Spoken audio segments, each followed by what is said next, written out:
પલસાણા અને કડોદરામાં સુરત જિલ્લા કોંગ્રેસ પક્ષે જય બાપુ જય ભીમ જય સંવિધાન પદયાત્રાનું આયોજન કર્યું। સંવિધાન બચાવો અભિયાન અંતર્ગત યોજાયેલી આ યાત્રામાં મોટી સંખ્યામાં કાર્યકરો જોડાયા હતા। સુરત જિલ્લા કોંગ્રેસ પ્રમુખ મનહર પટેલની નેતૃત્વમાં નીકળેલી આ પદયાત્રામાં કડોદરા નગર કોંગ્રેસ પ્રમુખ ઉમેશભાઈ માસ્ટર, પલસાણા તાલુકા પ્રમુખ ધર્મેન્દ્રસિંહ સોલંકી સહિત અનેક હોદ્દેદારો અને કાર્યકરો જોડાયા હતા। આ યાત્રા દરમિયાન કાર્યકરોએ જય બાપુ જય ભીમ અને જય સંવિધાન બચાવોના સૂત્રોચ્ચાર કર્યા હતા। કડોદરા નગર કોંગ્રેસ કચેરીથી રેલી નીકળી 4 રસ્તે ડોક્ટર બાબા સાહેબ આંબેડકરની પ્રતિમા પાસે પહોંચી હતી અને બાબા સાહેબ આંબેડકરની પ્રતિમાને પુષ્પાંજલિ અર્પણ કરવામાં આવ્યા। આ પ્રસંગે કોંગ્રેસના નેતાઓએ કેન્દ્રની ભાજપ સરકાર સામે સંવિધાનના રક્ષણનો મુદ્દો ઉઠાવ્યો। ઉલ્લેખનીય છે કે દેશભરમાં કોંગ્રેસ દ્વારા સંવિધાન બચાવો યાત્રાઓનું આયોજન કરવામાં આવી રહ્યું છે।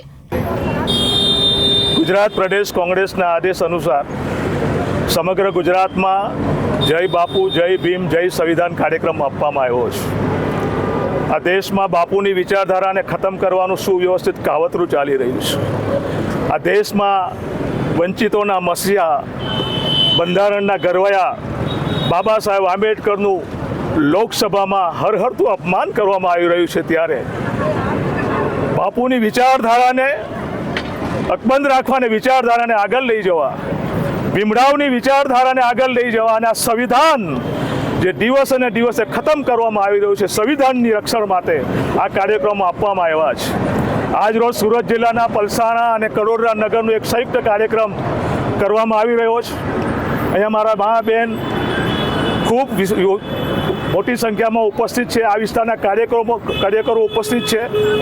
અમે બાબા સાહેબ ભીમરાવના સ્ટેચ્યુ પાસે જઈને ત્યાં વંદના કરીશું અને સંકલ્પ કરીશું કે આ દેશની સંવિધાન માટે કોંગ્રેસ જિંદગીના છેલ્લા શ્વાસ સુધી લડતી રહેશે અને કોંગ્રેસ આ સંવિધાનના રક્ષણ માટે રોડ પર ઉતરશે અને રોડ પર અમારું જે થવાનું હોય તે થાય, પણ સંવિધાનને કોઈ પણ સંજોગોમાં મીતવા નહીં દઈએ। જય બાપુ જય ભીમ જય સંવિધાન। રિપોર્ટર કૃષ્ણા સોની, જનાદેશ ન્યૂઝ, પલસાણા।